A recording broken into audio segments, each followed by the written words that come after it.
think about elbows, just like when you can think about this for all of your sections, right? You can divide into, you know, like surgical, non-surgical. Like when you know, break it up, you can break it up in so many ways, and it just allows you to be mentally flexible. As you have your non-surgical cases, and then you have your surgical cases. Under non-surgical, you can list out, here are your tennis elbow, your golfer's elbow, your sprain, strains, you know, that are essentially can become dislocations. You have a conservative side, and you have a, you know, a surgery side, depending, right? You can have, then it's like the dislocation, you have the ligament tears, right? And it could be conservative or surgical, you know? So you can list out like all sorts of, you know, all sorts of things. And there's certain ones that you're always gonna have surgery, right? So it's your biceps, distal biceps, triceps, right? This is distal. And then you have your fractures. So then you can label out all your fractures. You have your dislocations. You can label out all your types of surgery dislocations, right? You know, because they need surgery. So there's so many different ones. And then through each one of them, you can go step by step. Would you be able to pin yourself? Oh, yes. Sorry. I just started talking. That wasn't even my lecture. I haven't even started yet.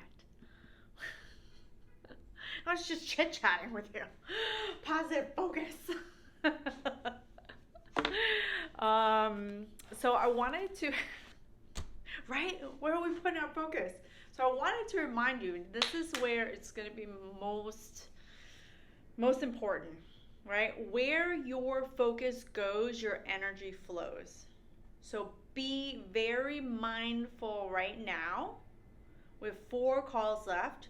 We're a month and a half out from your exam. For some people, depending, is 2 months.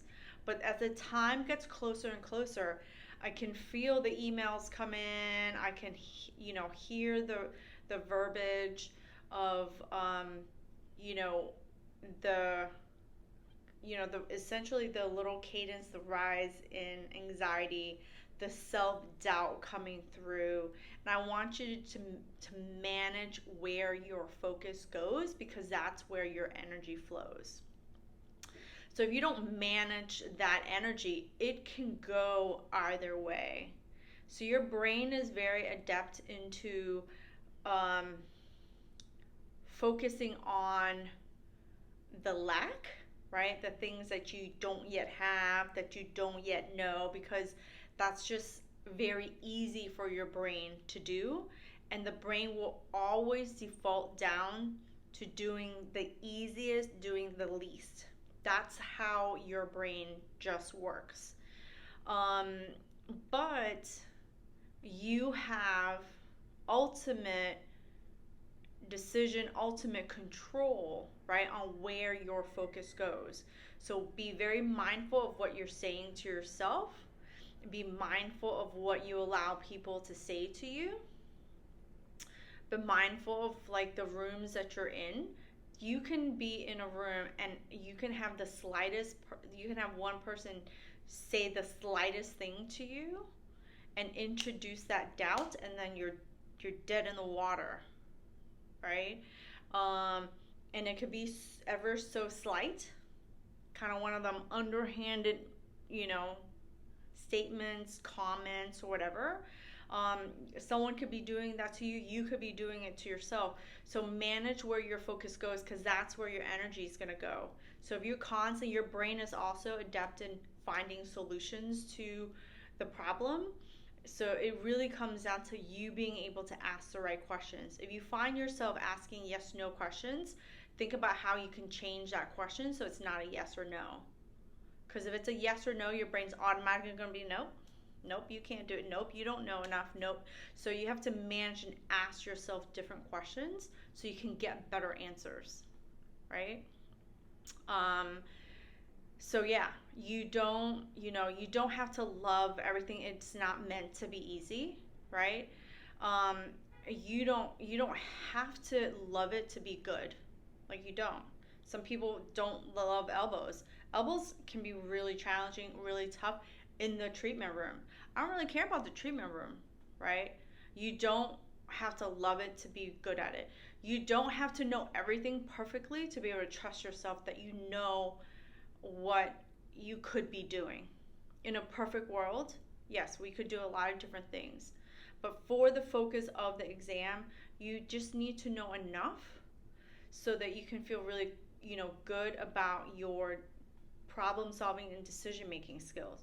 You need to know, like, instead of trying to memorize everything, what are some of the key components that you could know in order to help you critically think through the case at hand, the question at hand.